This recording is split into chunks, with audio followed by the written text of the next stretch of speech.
Bienvenue dans le hameau de la Reine, le podcast des femmes qui veulent transformer leur quotidien en royaume créatif, intime et somptueux.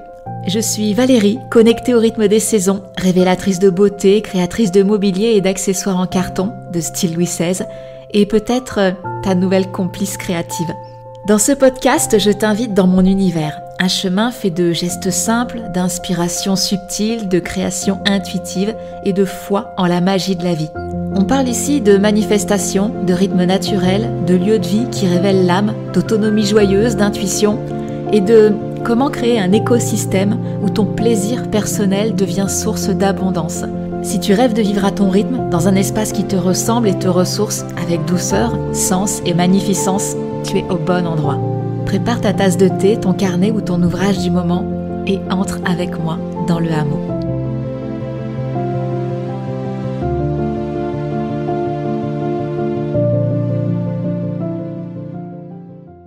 Aujourd'hui, j'ai envie de te parler de ce moment précis où tout était fluide et vraiment facile pour moi. Et surtout, ce qui est intéressant, c'est pourquoi c'était fluide et facile. C'est ça qui va nous intéresser pour que, évidemment, mon histoire, tu puisses la transposer à quelque chose que tu vis et que, quelque part, ça te questionne dans ta façon d'être et dans ta façon de faire.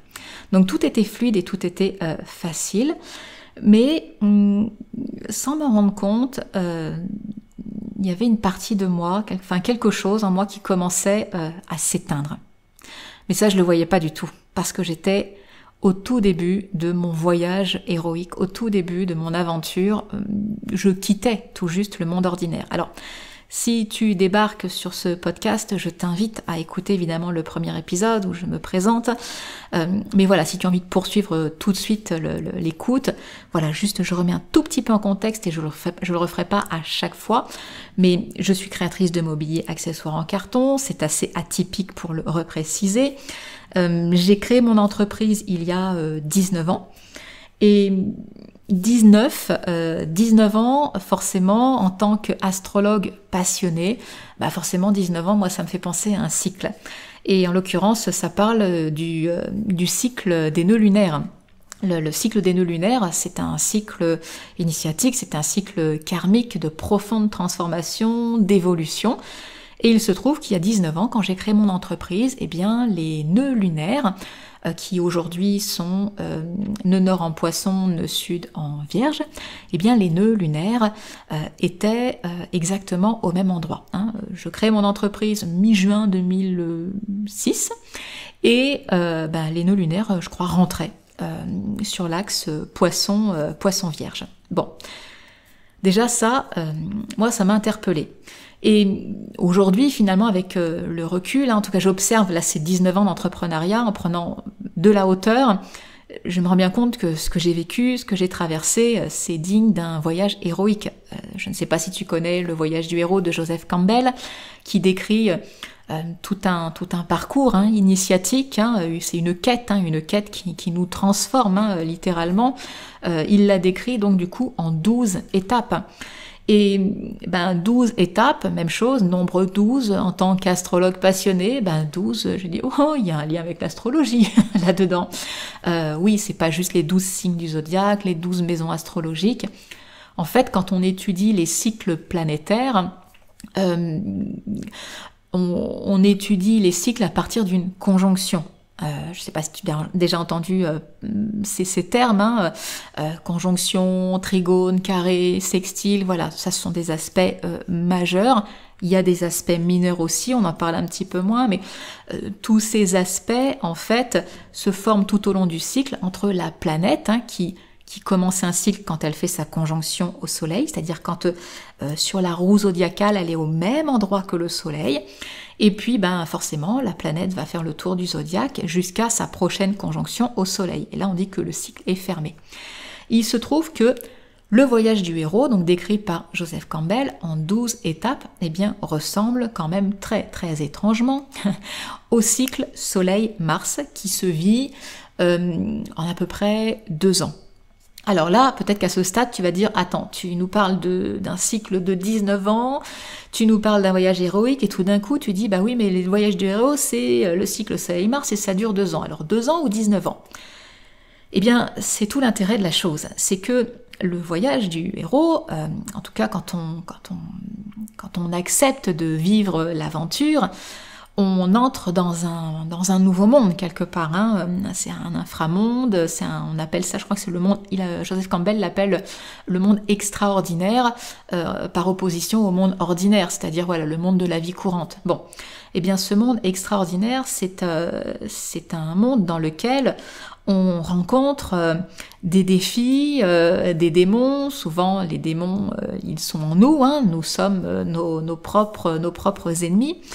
Et en fait, on se transforme littéralement quoi, dans cette quête.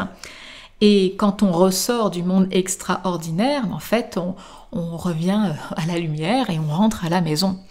Et en fait, ce qui se passe, c'est qu'au moment où j'enregistre ce podcast, on est 19 ans après la création de mon entreprise et pour moi, le voyage héroïque était évident parce que je le sens, ça montait.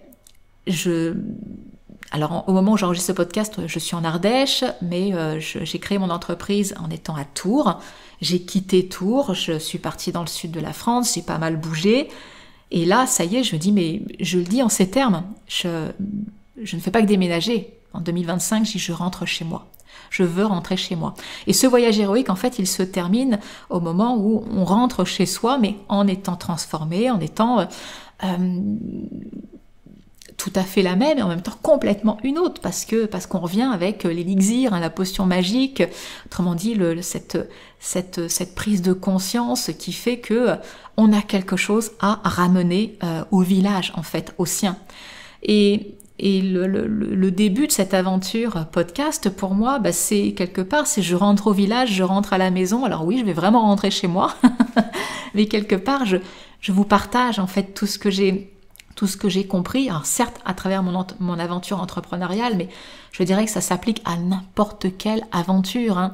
Un voyage héroïque, ça peut se vivre à travers une relation de couple, ça peut se vivre à travers quelque chose de très personnel que l'on peut vivre. Je pense notamment aux personnes qui peuvent contracter une maladie, alors a priori incurable et qui par miracle s'en sortent. Et alors elles ont fait des choses hein, par rapport à ça, mais elles sont plus du tout les mêmes, je dirais, après avoir traversé ces épreuves.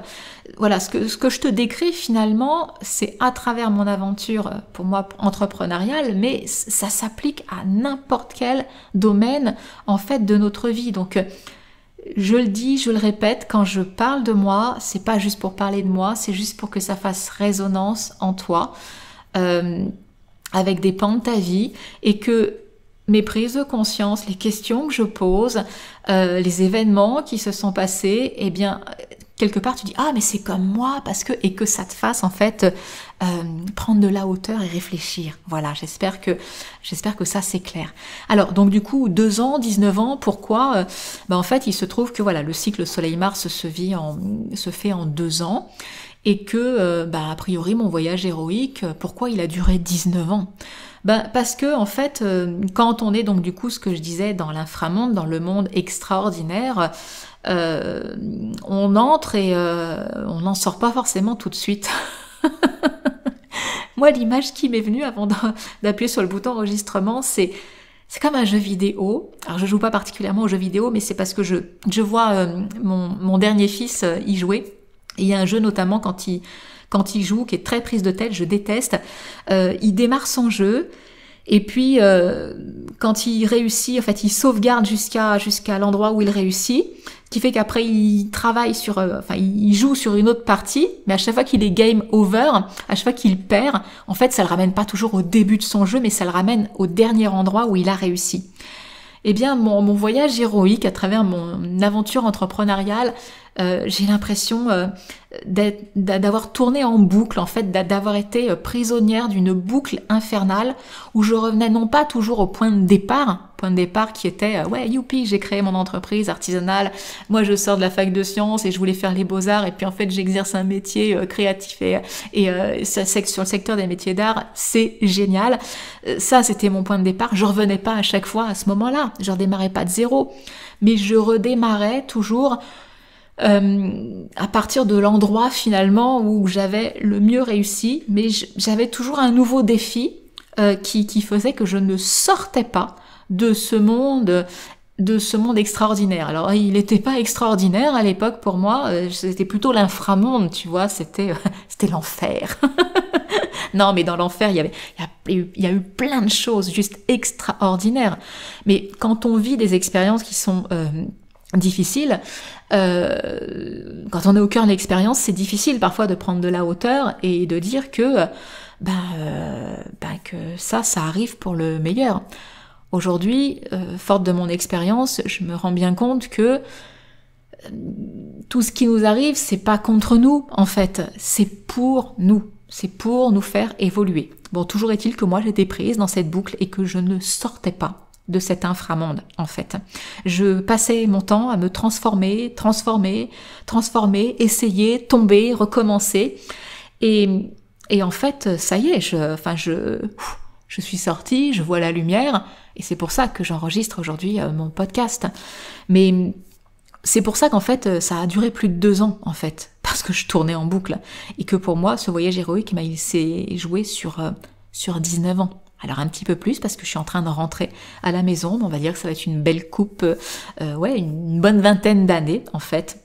Allez, presque un quart de siècle, on va dire, si j'englobe mon temps d'apprentissage, parce que finalement, l'aventure, elle a commencé, peut-être pas quand j'ai créé l'entreprise, mais quand j'ai eu mon congé parental, j'étais à la fois maman au foyer, j'étais disponible pour mes enfants, j'adorais ça.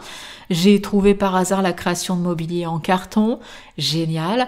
J'avais le temps tout d'abord de m'occuper de mes enfants parce que c'était ma priorité, et puis le reste du temps de me former, de créer, je vivais ma meilleure vie pour moi, avec la perspective de créer mon entreprise.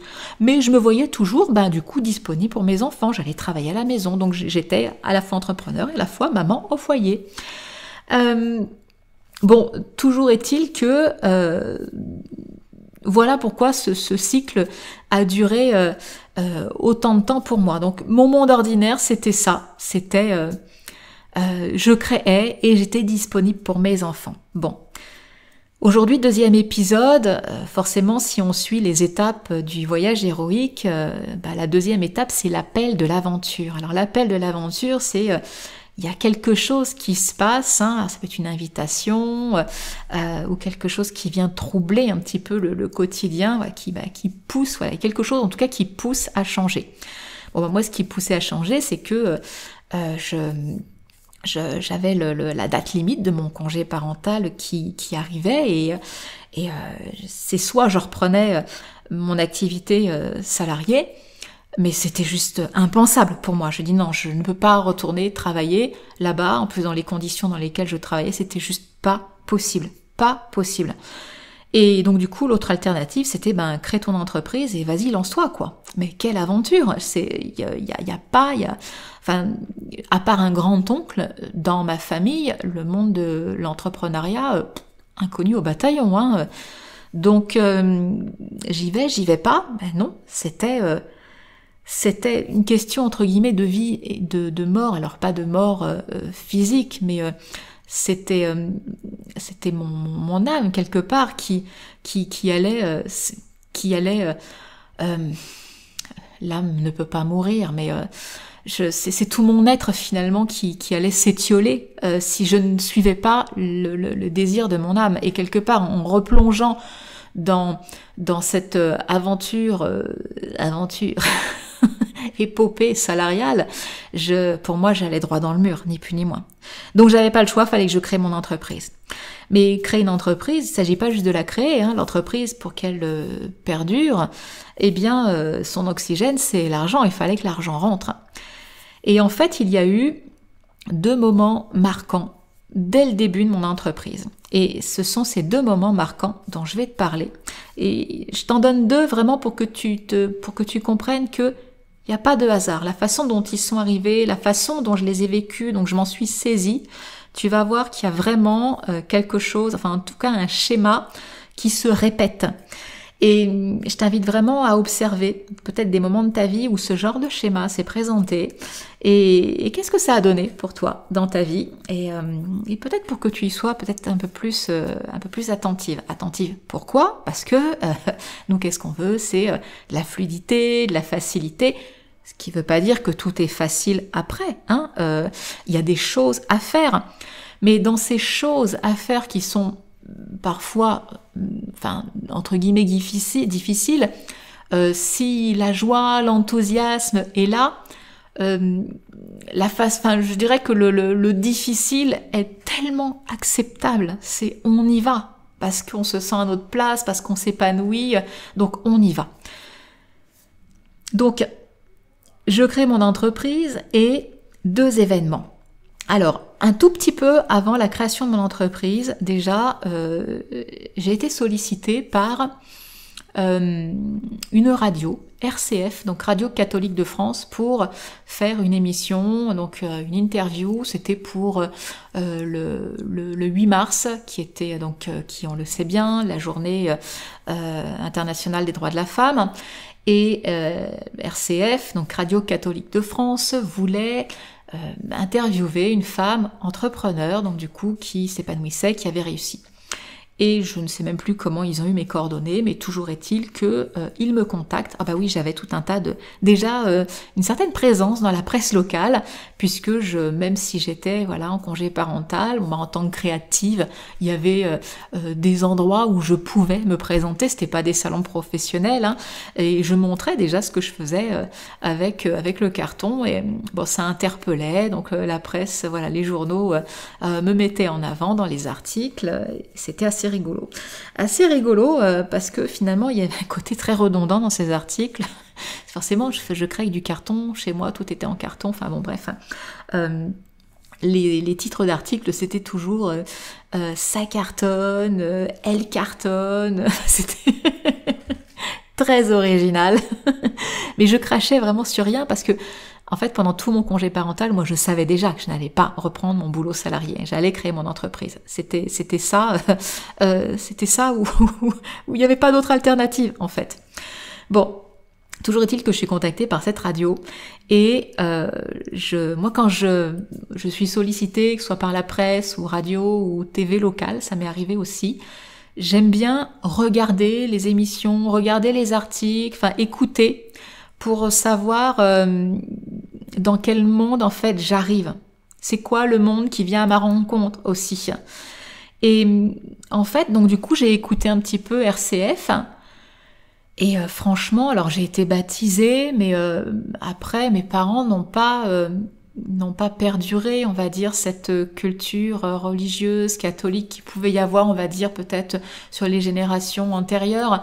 J'ai pas fait de catéchisme, j'ai pas fait ma communion parce que c'était passé de mode entre guillemets. C'est bizarre à dire comme ça, comme si c'était une mode alors qu'on parle de foi.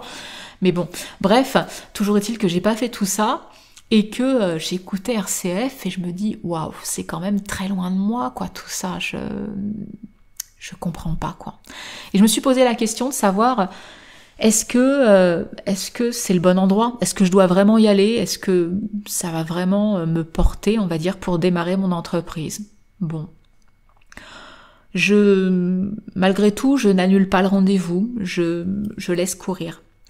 Alors il faut quand même que je revienne un tout petit peu en avant pour raconter un événement loin d'être anecdotique parce que avant que je crée mon entreprise, ma grand-mère maternelle est décédée. Et moi j'ai toujours eu un rapport très particulier avec ma grand-mère maternelle, c'était ma marraine et je sais pas, elle avait quelque chose, j'aimais être avec elle, c'était à chaque fois que j'allais chez elle, je me sentais enveloppée, protégée. Elle me faisait à manger le mercredi midi. Je l'appelais la veille pour dire oh mamie, je veux pas manger à la cantine au self du lycée. Je peux venir manger à la maison chez toi? Oui, pas de problème, etc. Enfin, bon bref, ma grand-mère quoi. Et quand elle est décédée, la famille savait que toute la famille n'avait pas plus cette culture, on va dire religieuse. Et ils ont voulu faire une cérémonie qui allait parler à la plupart, enfin au plus grand nombre en fait. Et donc ils ont choisi des chants religieux qui étaient, on va dire, très accessibles en fait, puis très imagés, très... Et je me souviens de la dernière chanson donc, qui accompagnait donc, le cercueil de ma grand-mère quand on ressortait de l'église pour l'accompagner à l'enterrement. Je me rappelle que cette chanson m'avait vraiment, vraiment touchée, quoi. Les paroles m'avaient vraiment touchée. Et je le mentionne parce que, enfin, franchement, un chant d'église, il y en a, enfin, j'y suis allée quelques fois parce que j'ai fait un petit passage dans une école privée catho, mais il y a rien qui m'est resté, quoi. Rien, rien, rien. Et ce chant-là, le dernier chant choisi pour ma grand-mère, il m'est resté. Et c'est important que je le mentionne parce que tu vas voir que c'est un lien avec cette entrevue, cette interview à RCF. Donc, je doute toujours malgré tout. Hein. Je dis, qu'est-ce que ça va m'apporter? Est-ce que c'est vraiment ma place? Est-ce que je dois y aller? Le jour de l'interview arrive. Je pars pour enregistrer. Alors t'imagines, c'est une grosse bâtisse ancienne, une grosse porte, tu sais, arrondie en bois. T'as une petite porte dérobée qu'on pousse avec une grosse poignée en laiton. Ça fait, tu sais, la porte qui grince. Enfin, t'imagines là, le truc. Donc je passe le porche. J'arrive à un vieil escalier qui grince, qui sent la cire. On est vraiment dans quelque chose qui sent la tradition, quoi. Et je croise un monsieur donc en soutane et je me dis c'est pas possible, mais qu'est-ce que je fais là? Je suis pas sûre d'être au bon endroit, je comprends pas. Bon, toujours est-il que je suis accueillie très discrètement parce que la radio est dans cette grande bâtisse, dans un tout petit endroit, donc c'est une petite pièce qui a été conçue pour faire de la radio. Puis il y a un tout petit palier qui sert de salle d'attente, on va dire, donc je fais pas de bruit parce qu'ils enregistrent de l'autre côté. Et j'attends mon tour sur la chaise et je me pose toujours la question, mais qu'est-ce que je fais là? Alors on est à RCF, hein, donc Radio Catholique de France. Tu imagines que dans cette petite salle d'attente, il y a un petit haut-parleur et il y a des chants donc qui passent. Et forcément, il peut y avoir des musiques qui sont en lien avec le sujet de la radio. Et au moment où je demande qu'est-ce que je fais là, j'entends la musique de ma grand-mère. J'ai des frissons en te le disant encore parce que c'était tellement incroyable ce moment-là. Au moment où je me dis qu'est-ce que je fais là, je me dis je vais partir quoi. Et cette musique, pour moi c'était un signe. D'ailleurs j'ai souri et j'ai dit à ma grand-mère, j'ai dit ok, je reste. Alors il faut savoir que quand ma grand-mère est décédée, s'est passé quelque chose en moi. J'ai eu le sentiment que j'ai eu un contact avec l'invisible en fait qui commençait à se tisser. Et ma grand-mère n'était plus là physiquement, mais en fait très souvent je la sentais présente, comme une bonne fée marraine finalement. Je la sentais toujours auprès de moi, bienveillante et qui me protégeait. Donc quand j'entends sa musique, je comprends et qu'elle me répond et qu'elle me dit non, t'es au bon endroit, ok. Donc je suis appelée, je rentre dans le studio, on fait l'émission, super. Je croyais que c'était ma première émission radio, il y en a eu d'autres derrière avec France Bleu Touraine, mais c'était ma première émission radio et j'ai adoré.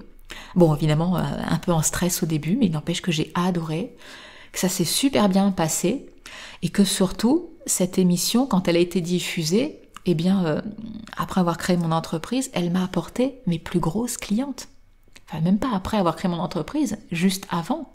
Parce que je me souviens que au moment où je crée l'entreprise, donc mi-juin, on a un mini-stage obligatoire, et là où tout le monde finalement réfléchit à son entreprise, voilà, comment il structure, etc. Moi, pendant les temps de pause, je prenais pas une pause. J'étais en train de dessiner parce que j'avais déjà des devis, en fait, à faire. C'est-à-dire que j'avais pas commencé officieusement, officieusement, j'avais déjà le savoir-faire et les clientes quelque part. Donc vraiment fluide et facile. N'empêche que je ne me repose pas sur mes lauriers. Je comprends avec ce mini-stage que il faut démarcher des clients. Alors, est-ce que c'est pendant ce mini-stage que j'ai eu un contact d'une personne qui travaille ou travaillait peut-être aujourd'hui à la Chambre des métiers, mais j'ai le nom de Valérie Tuercelin. Alors je cite son nom parce que c'est un personnage public sur le secteur des métiers et notamment des métiers d'art, non, des secteurs de l'artisanat. Le secteur de l'artisanat en Indre-et-Loire, puisque cette femme à l'époque donc travaillait sur le secteur communication de la Chambre des métiers. Et je ne sais pas pourquoi, son nom m'est apparu, ou on m'a donné son contact, mais vraiment je ne sais même plus comment elle est arrivée dans mon champ de vision, toujours est-il que je la contacte. Entre-temps, j'avais vu, repéré peut-être une publicité, une info sur un salon à faire, le salon L'Art au quotidien. L'art au quotidien, je n'y étais jamais allée, je savais pas à quoi ça ressemblait, je ne connaissais pas le lieu où il se déroulait, mais l'art au quotidien, rien que le nom, ça résonnait avec ma vibration. Et je crois que c'est pour ça que le nom du salon, en fait, est arrivé aussi, c'est pareil, dans mon champ d'action, là, des possibles, parce que ça vibrait comme moi, l'art au quotidien. En fait, il s'agissait de... Oui, c'est ce que je faisais, je vivais mon art au quotidien. Bah, c'est un salon qui est pour moi, tout simplement. Bon, je laisse ça dans un coin de ma tête. Il y a toujours ce contact, donc Valérie, que j'appelle. Alors, est-ce que c'était en lien avec le salon, justement? Je ne sais pas, je sais plus pourquoi. Peut-être que justement, on m'avait dit que, à mon mini-stage du début, que... comme j'étais sur le secteur des métiers d'art, il fallait peut-être que je me rapproche de cette personne parce que il y avait donc ce salon-là. Oui, je crois que c'était ça, ce salon-là, et que je pouvais être représentée, en fait, présentée par la Chambre des métiers, secteur artisanat d'art, sur un espace promotionnel. Bon, je contacte Valérie, qui vient chez moi. Alors, je viens tout juste de créer mon entreprise, mais il faut savoir que j'ai quand même 3 ans de congé parental derrière, que j'ai créé des meubles en carton, il y en a partout chez moi, hein. Quand on arrive chez moi, on me chantait régulièrement ma maison est en carton, pirouette, cacahuète. Voilà, ça plus les articles, ça cartonne, elle cartonne, autant dire que j'avais l'habitude, hein. Mais toujours est-il que quand on rentrait chez moi, on entrait dans mon univers. Et je ne faisais pas que parler de mon savoir-faire, les gens, et en l'occurrence Valérie, l'avaient sous les yeux, quoi. Elle pouvait voir, toucher, se rendre compte que c'était solide, que j'utilisais mon mobilier, elle ouvrait, elle regardait, enfin, c'était juste incroyable. Moi, quand j'ai vu cette femme arriver chez moi, déjà, c'était... je suis marquée encore par ce petit bout de femme, mais pétillante, quoi, rayonnante, avec un sourire qui arrivait jusque derrière les oreilles. Un petit bout de femme toute blonde, voilà, blonde, en plus ça ajoutait, tu vois, à son aura, quoi. Et ouais, pétillante, enthousiasmée, curieuse, voilà, tout ce qu'elle découvrait, c'était juste incroyable. Et cette femme, elle m'a touchée, bon déjà parce qu'elle dégageait, mais elle a vraiment 2 choses qui la caractérisent. C'est que elle révèle le beau, alors à sa façon, et alors c'est quelque chose que je fais aussi à ma façon avec le carton.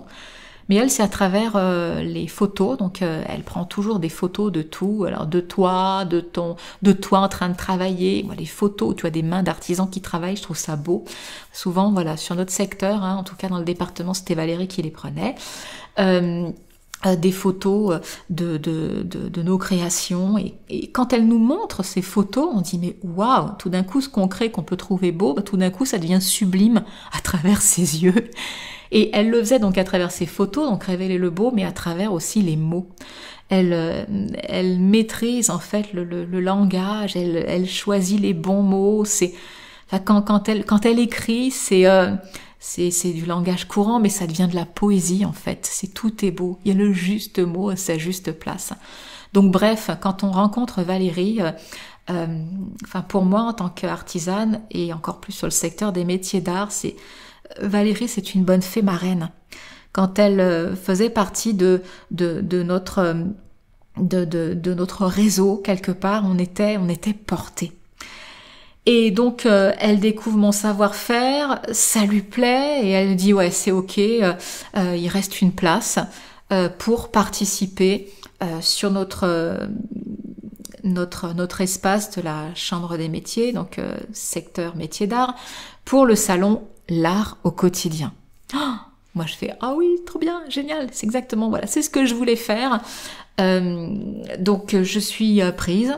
Alors il faut savoir que c'est un coup de pouce extraordinaire parce que l'année suivante, c'était tellement le salon où je devais être. L'année suivante, je reparticipe à ce salon, mais je le paye cette fois le salon. Et les salons, les bons salons, en tout cas, ça coûte très très cher. Hein. Ça coûte un bras, un œil, un rein et parfois même tes 2 jambes. Hein. C'est pour dire que ça coûte très très cher. Il faut bien les sélectionner ces salons-là.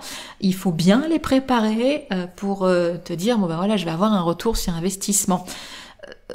Tant qu'à faire pour être assuré durant le salon, et évidemment il y a toujours après des répercussions juste après le salon puisqu'on a des contacts, on fait des devis, etc. etc.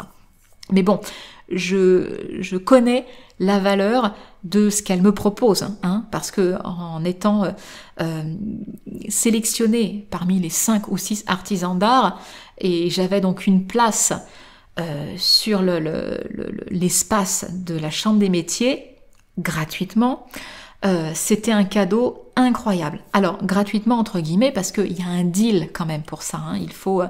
On paye de notre personne. C'était un plaisir pour moi parce que soit on est sur notre stand et donc on rencontre les gens, donc on est à côté quelque part de l'objet qu'on a créé pour l'occasion. Et en même temps, il y avait un planning où les artisans d'art on tournait sur un espace plutôt atelier à côté où on était en démonstration et donc les gens avaient le planning pour pouvoir voir s'ils voulaient voir la personne qui faisait de la dorure voilà à la feuille, ils savaient que telle heure à telle heure il y avait l'artisane qui était là, ils venaient voir. Ils voulaient savoir comment on faisait du meuble en carton, ils savaient que j'étais sur cet espace là de telle heure à telle heure et ils venaient. Et vraiment ce salon il m'a vraiment porté aussi ça plus la radio. En fait ça a été super facile, super fluide. Je n'ai jamais eu, de toute mon activité après, je n'ai jamais eu à démarcher pour avoir des clients. Parce qu'en fait, j'avais saisi les 2 choses qui se présentaient à moi. Et en fait, c'était comme mettre un pied dans l'engrenage, tu vois. Parce que quand tu fais une interview, que ce soit journal, TV, radio, après ça tourne. C'est comme si t'es dans les petits papiers et on te rappelle régulièrement. Quand tu fais des salons, après voilà, t'en fais plusieurs, tu dis bon je sais que voilà c'est celui-ci et celui-ci, donc je faisais 2 salons dans l'année, 2, 3 voilà, pas plus, qui étaient très ciblés. Et en fait, ça me suffisait. Je démarchais pas, quoi. Je n'appelais pas, quoi. C'était les gens qui m'appelaient pour pouvoir finalement générer mon chiffre d'affaires. Et même tout le temps, je répondais en fait à ce que la vie me proposait. Parce que au tout début, moi, je ne faisais que créer du mobilier. C'est comme ça que j'ai démarré mon activité. Et en fait, sur les salons où j'ai vu que finalement être en démonstration, ça plaisait aux gens, régulièrement, j'étais toujours en démonstration. Et assez régulièrement, on m'a dit, mais en fait, c'est génial ce que vous faites. Est-ce que vous faites des ateliers? Est-ce que vous faites des stages? Et en fait, j'ai répondu en fait à la demande. Je dis, moi qui étais formée, j'ai fait beaucoup d'animation, j'ai été formée en tant professeur des écoles. Tout ce qui est voilà structuré, un contenu, enseigner, n'importe quoi, c'était facile et plaisant pour moi. Donc en fait, j'ai diversifié mon activité. Il y avait la partie création et la partie atelier, enseignement. Et ça tournait quoi. Ça tournait tout seul. On n'avait pas les réseaux sociaux à l'époque, rien du tout, hein. Ça tournait tout seul. Bon, j'avais un site internet, ok, mais rien de plus. 2-3 salons dans l'année, ok. Ce que je veux que tu comprennes, c'est que tu vois que j'ai pas fait des millions de choses pour que ce soit fluide et facile pour moi au tout début. J'étais là, c'est l'appel de l'aventure, je dis allez, ok, j'y vais. J'y vais, mais t'as vu, avec une façon très particulière. Hein. Parmi certainement les centaines, peut-être les milliards même d'opportunités qui se présentent, parce que les opportunités, il y en a tout le temps, hein, c'est tout le temps, tout le temps, tout le temps. Branche tes antennes, ouvre ton canal et tu vas voir, il y en a tout le temps. Mais parmi les milliards d'opportunités qui se sont présentées à moi au début, il y en avait 2, voilà. 2, allez 3 si je compte les personnes qui me disaient quand est-ce que vous faites des stages ou n'importe quoi, allez. Mais on va rester sur les 2. Donc RCF, hein, l'interview et cette rencontre avec Valérie et le salon L'Art au quotidien. Ces 2 événements, en fait, j'y suis allée, c'était intuitif en fait d'y aller. J'ai répondu, j'ai dit ben oui, mais pourquoi j'ai dit oui à ça en fait? Pourquoi j'ai dit oui à ça plus qu'à autre chose? C'était intuitif. Et tout au long du parcours, même quand je doutais, j'ai continué, fort heureusement, et qu'il y avait quelque chose d'intuitif, même qui me dépassait, qui me disait continue, continue. Et j'ai eu besoin de ces 2 choses-là. Ce matin, il se trouve que j'étais sur Instagram et je scrolle pas longtemps, hein, j'aime pas perdre de temps, mais j'ai vu un post qui m'a interpellée et qui fait vraiment le lien avec ce que je suis en train de te partager. C'était un post qui disait que c'était pas le spermatozoïde qui choisissait l'ovule hein, pour faire un bébé, mais c'était l'ovule qui choisissait le spermatozoïde. Et en te racontant mon histoire, je dis tiens, c'est marrant parce qu'il y a une belle analogie là. Tu sais, souvent on dit, et c'est vrai, hein, que pour qu'il y ait conception, pour qu'il y ait un bébé, enfin un fœtus, un embryon au début, c'est voilà, des milliards de spermatozoïdes, voilà, et puis c'est la course hein, contre la montre, hein, c'est le plus fort, c'est voilà, celui qui a le meilleur patrimoine génétique, qui doit arriver en premier à l'ovule pour pouvoir le féconder.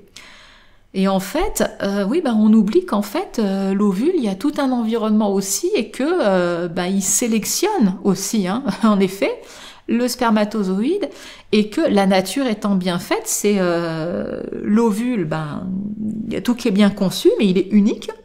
Et que parmi toute la tribu là qui se jette sur lui, il dit attends mon coco, on va faire quand même une œuvre d'art là, la vie va se perpétuer à travers nous, donc c'est pas n'importe qui va avoir le droit là de venir là jusqu'en mon cœur pour qu'un embryon arrive. Et ça, quelque part, c'est l'histoire de notre vie, de notre naissance. Hein. On est issus de ça, hein. Nous petits, je recommence avec nous petits êtres humains. Mais au pluriel, petits êtres humains, c'est bizarre. J'ai déjà eu le même problème dans mon premier podcast. Ça va être une blague en boucle. C'est l'histoire de notre vie, hein. L'ovule qui choisit le spermatozoïde, et pas l'inverse. Eh essaye de prendre un petit peu de hauteur et regarde ce que je t'ai décrit, la scène que je t'ai décrite.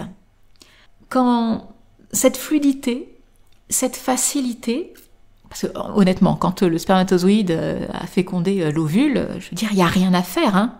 Ça se fait après, hein, dans la matrice utérine de ta maman, il n'y a rien à faire. Ça se fait. Je l'ai redit, c'est important. Regarde, quand j'ai créé mon entreprise, hein, et après avoir sélectionné ces 2 événements majeurs quelque part, parmi peut-être les milliards de possibilités qu'il y avait quelque part, mais rien à faire pour moi. Ça se faisait. Tu vois le parallèle un petit peu ? Ça se faisait parce que c'est comme si parmi les milliards de possibilités, on imagine que sur le buffet, c'est comme s'il y avait des milliards de spermatozoïdes et que moi, être humain, j'étais l'ovule de quelque chose de plus grand que moi. C'est comme si j'étais l'ovule d'une conscience supérieure. Alors on peut l'appeler Dieu, la vie, l'univers, et que à travers moi, un être humain, qui suis issu d'un ovule et d'un spermatozoïde, c'est comme moi, j'étais un nouvel ovule. Tu vois ce que je veux dire ? et que les possibilités, le champ de possibilités infinies qui existe continuellement pour nous tout autour, moi l'ovule, je sélectionne le meilleur pour moi, à savoir Valérie, cette rencontre extraordinaire avec l'art au quotidien et cette proposition de faire une interview à RCF, Radio Catholique de France. J'ai sélectionné et il n'y avait rien à faire derrière. C'était fluide et facile et ça l'a vraiment été. Je nous invite parce que aujourd'hui j'ai pris conscience de ça. Et qu'est-ce que ça a changé finalement dans mon identité? Qu'est-ce que ça a changé dans ma façon d'entreprendre, mais dans ma façon de vivre ma vie? J'ai arrêté de courir dans tous les sens. J'ai arrêté de faire 1000 choses en me disant que plus j'en fais, plus j'aurai de résultats. J'ai arrêté de courir après la performance. Mais j'ai appris à ralentir parce que je savais qu'en ralentissant, il y a tellement d'informations là dans le champ des possibles qu'en ralentissant, c'était la meilleure façon de voir, de sentir, de ressentir que intuitivement, ça c'est juste, ça c'est le bon spermatozoïde pour moi. Je pense que RCF et Valérie vont adorer s'ils entendent un jour ce podcast être comparé à des spermatozoïdes. Mais en fait, c'est ça. C'est tellement ça. Alors, je t'invite à méditer en fait sur ce que je viens de partager parce que ça change vraiment cette conception de la vie, ça change vraiment notre façon d'avancer, de cheminer. Et que si ça, je l'avais vu, si je m'étais observée pour dire « Mais comment t'as fait ces 2 choix? Comment ça se fait que t'as réussi si vite ?» Si je l'avais vu tout de suite, j'aurais pas été prise pendant 19 ans dans cette boucle. Mais en même temps, si j'avais pas été prise pendant 19 ans dans cette boucle qui a parfois été infernale, je n'aurais pas eu assez de matière pour être là aujourd'hui et enregistrer cet épisode de podcast et pour te raconter ce que j'ai compris pas juste de ma vie entrepreneuriale, mais ce que j'ai compris de la vie, ni plus ni moins. Et que pour manifester des choses que l'on désire simplement et dans la fluidité, c'est tellement important d'être connecté à cette intuition en nous. Et être attentif à ces petits signes. Et s'il n'y a pas de petits signes, être connecté à ce que notre corps nous dit, parce que le corps parle aussi. Tu sais, des fois quand tu vas à quelque chose, mais que tu sens à l'intérieur de toi, c'est ça contracte, ou tu te sens pas bien, ou tu as un nœud au ventre, ou...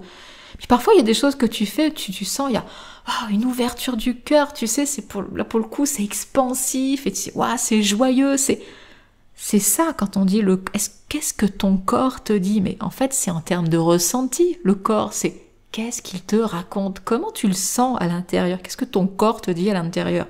C'est tout ça c'est à tout ça qu'il faut se reconnecter. Et moi, en rentrant dans le monde de l'entrepreneuriat, je rentrais pas du tout dans ce monde-là, dans un monde très matérialiste. Ça m'allait bien, je travaillais la matière et tout, donc ça me parlait, pas de souci. Puis un monde de performance aussi, parce que tu crées une entreprise, c'est bien. Maintenant, on nous disait que faut pas avoir peur de travailler, puis pas 35 heures par semaine, parce que l'entrepreneuriat, c'est un monde où faut pas compter 16 heures avant de se dégager un salaire et tout. C'est pas l'expérience que j'ai vécue. Moi, j'ai eu des clientes tout de suite et très rapidement, je me suis dégagé un salaire très très rapidement. On va rester sur ça parce que tu vois qu'il y a déjà assez à méditer par rapport à ce que tu vis, toi, dans ta propre expérience, quelle qu'elle soit. Et tu verras que la prochaine étape, le prochain épisode, la semaine prochaine, il y a eu l'appel de l'aventure, mais la semaine prochaine, on va parler de l'étape qui s'appelle le refus de l'appel.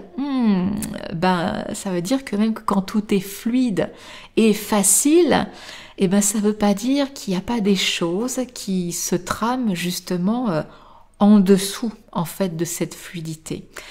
parce qu'il y avait des choses à un autre niveau à travailler et tout ça, ça allait se révéler à moi. On en parlera la semaine prochaine si tu veux bien et peut-être que ça fera résonance en toi à travers ce que tu vis, ce que tu souhaites manifester de bon, de merveilleux, d'idéal pour toi dans ta vie et pas forcément dans ton domaine entrepreneurial mais dans n'importe quel domaine de ta vie. En attendant, n'oublie pas de t'observer et d'être très attentive à tes ressentis, ton intuition parce que il y a quelque chose qui pourrait bien te faire prendre des raccourcis de ce côté-là. Merci d'avoir partagé ce moment avec moi dans le hameau de la Reine. Si ce podcast a éveillé quelque chose en toi, pense à t'abonner, à laisser un avis ou à le partager avec une amie qui rêve, elle aussi, d'un quotidien plus beau, plus doux, plus créatif. Et si tu ressens l'appel d'aller plus loin, de t'inspirer, de créer à ton rythme et de tisser des liens avec d'autres femmes qui transforment leur vie une création à la fois, je t'invite à rejoindre le Cercle des Cosy Créatives, mon espace d'abonnement en ligne pour cultiver ensemble une vie somptueuse en harmonie avec les saisons. Tous les liens sont dans la description de l'épisode. Et d'ici notre prochain rendez-vous, souviens-toi, ton plaisir est sacré, il est la source de ton pouvoir créateur.